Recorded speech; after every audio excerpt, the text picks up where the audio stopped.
Bonjour tout le monde, j'espère que vous allez bien. Je me présente, Seynabou Seck, fondatrice de la team Aputu. Ok, donc quel est l'objectif de votre randonnée? Notre objectif, c'est de se soutenir entre femmes en premier, aussi faire des activités sportives, parce que quoi qu'on puisse dire, comme je dis toujours, à chaque fois on se dit qu'on a la confiance en soi, on s'accepte, on s'estime et tout, mais il y a une chose qui est prioritaire. Moi, je pense que c'est le sport, c'est la santé avant tout. Avant d'avoir de la confiance ou de te dire que tu t'estimes ou que tu t'acceptes, il faut d'abord avoir la santé. Donc, le sport, ça aide beaucoup. C'est vrai qu'on a une forte corpulence, mais ça ne veut pas dire qu'on doit rester comme ça, cloué dans des coins et tout, ne pas bouger. Ça peut, ça peut, ça peut nous retarder sur beaucoup de choses, dans beaucoup de domaines, je peux dire. Donc, c'est ça. Donc, quel conseil donnez-vous à ceux qui restent coins dans leur coin? Bah, le seul conseil que je donne, c'est d'être active, d'essayer de faire du sport, comme j'ai dit tout à l'heure, de, de se soutenir entre nous, parce qu'on est belle, certes, mais il faut aussi la santé. Voilà, donc j'invite à toutes et à tous de pratiquer l'activité physique parce que c'est très important et c'est primordial. La fondation a été créée. Euh, je peux dire il y a 3 mois. Ouais, il y a 3 mois de cela. Ouais. Et vous comptez d'autres programmes, d'autres activités? On a beaucoup de membres quand même. On a touché peut-être les 700, mais aujourd'hui, comme vous voyez, c'est celles-là qui sont motivées. Peut-être il y en a qui n'ont pas eu le temps de venir, qui ont eu des imprévus et tout, mais on fait avec. Prévoyez-vous votre activité? Oui, comme on a déjà fait avec les pique-niques, on a fait des pique-niques, on a fait des petites rencontres comme ça et tout. Parce que les 700 personnes-là, elles ne sont pas dans un même groupe. On a départagé ça par secteur et tout. Donc voilà, c'est comme ça qu'on fait. Et puis on fait des rencontres pour chaque team. Voilà, là-bas, on parle de confiance en soi, on parle de bien-être, on parle de solidarité féminine, on parle d'entrepreneuriat et tout. Ouais. C'est bon, hein? Ndeela Faye waaw tey li ñu dajale fii mooy ñu génn def sport tàngal yaram yi et tout. Ndeela Faye membre d'organisation team Aputu. waaw tey de li ñu fi indi mooy ñu def sport tàggat suñu yaram c'est la première fois ñu ñëw Fardé Mamelles def sport tàggat suñu yaram maanaam dox nañ daal à peu près dox nañ moom def nañ tour bi vraiment.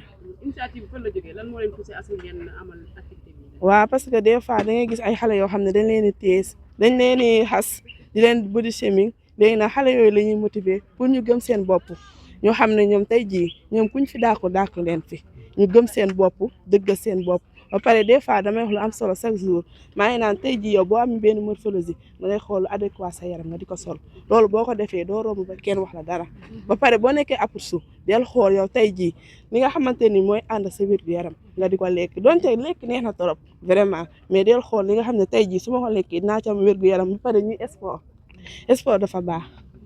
kañ ngeen tàmbali seen ay activité bi ngeen def. non non def nañ fi benn pique-nique Parc Hann le 20 bi passé. defoon nañ benn pique-nique bii mooy suñu deuxième activité mais dañuy def des fois ay kii rencontre parce que dafa am team 1 2 3 ba 17. sànq sa naataango bi mi ngi doon wax lu jëm ci wàllum entrepreneuriat da ngeen ci. waaw ñu ngi waaw comme li may wax rek ñun ñi ñëpp dañuy jaay cause la que gis nga kenn ku ñëw day indaale jaayam jaay léegi ñun prévoir nañ def ay activité tëgg ay foire di jaay mooy loolu daal. ñëw ci ñaata membre ngeen. à peu près ñu ngi nekk ay 500 de vraiment mais ñëpp nag mënuñoo ñëw parce que ñii dañoo am ay activités ñii dem liggéey ñii feebar mooy loolu mais ñun ñi moom ñëw nañ. bëri na seen ay morom yoo xamante ne tey bëgg nañ def li ngeen def mais amaan dañoo ragal. waaw chaque jour bu ñuy def live ñoom dañuy yéeg ñu ne ñoom bëgg nañ mais dañoo ragal ñu leen bu leen ragal ñëw leen gëm leen seen bopp ngeen dëgg seen bopp xam ne yéen tey jii koo leen fi dàqu leen nit balaa ñu laa bëgg yow bëggal sa bopp ba pare nit ki balaa ñu laa respecté yow yaa njëkk a respecté sa bopp jox sa bopp valeur mettre sa corps en valeur. merci beaucoup. ok merci. jërëjëf. salaamaaleykum yow kañ ngay bàyyi sa ça va ci loo leen nekk yéen ci jàmm libisi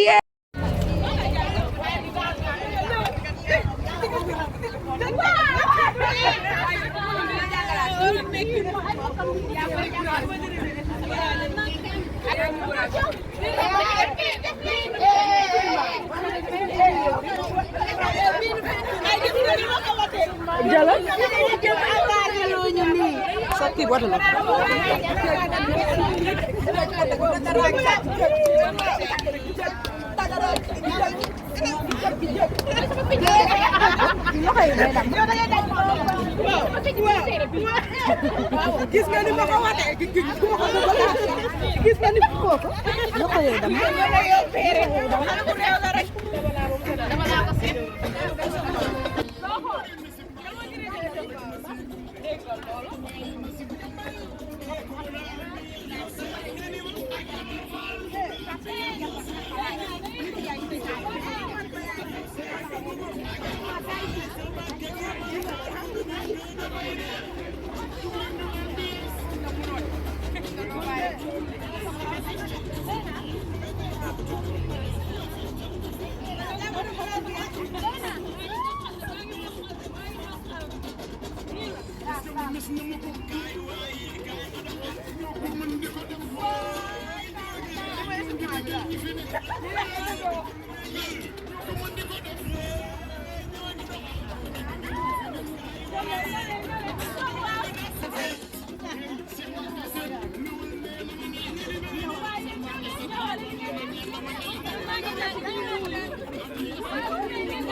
Eva mënul filmer bu tànk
Neex laay